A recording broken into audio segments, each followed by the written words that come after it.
Number 303 in the Indicator Noir box set is Five Against the House.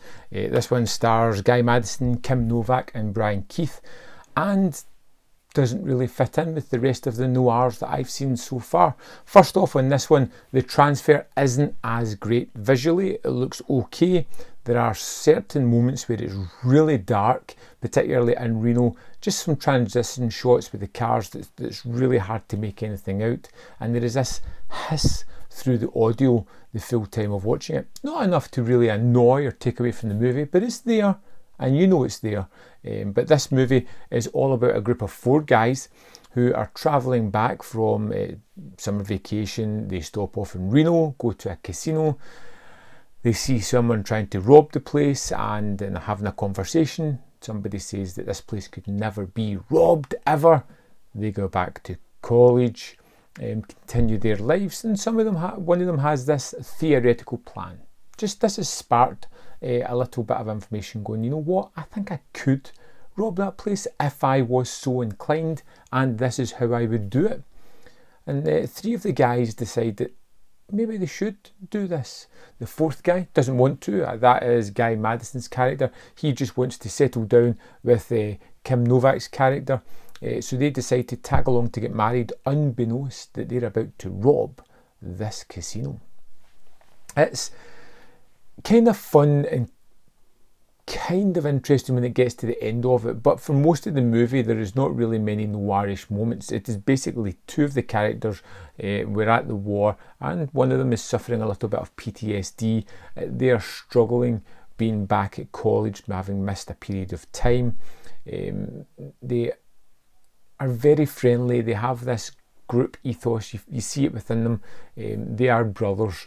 You get that feeling from around this crowd, and even though they have little inconsistencies or they are not great with certain aspects of their life anymore, these guys fully accept them. They take them for who they are, and that is, you know, what they're willing to be. That's how they're going to support each other.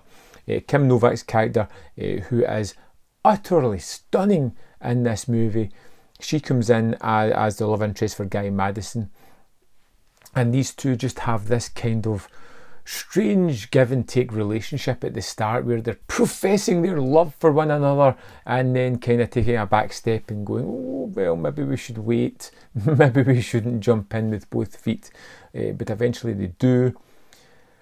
And for a good hour of the movie, it's just a case of these guys settling back into college, having been at that Reno and kind of seeing things there, just kind of dealing with day-to-day things that are going on, seeing how people have moved on in the time that they've been away, and just, you know, reinitialising themselves back into the world.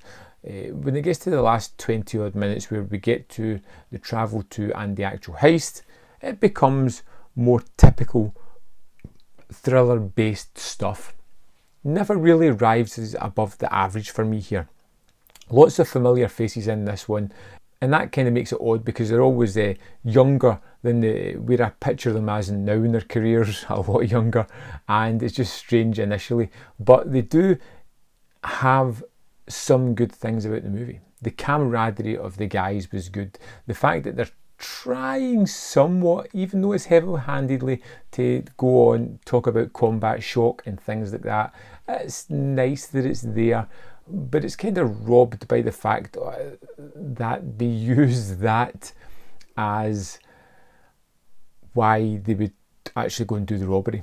You know, they don't use it as this is something that's just happened, we need to help them deal with it. No, this person's got combat shock, they're crazy, they are the person that's going to snap against their friends and do things out of character because they are so traumatised by the war.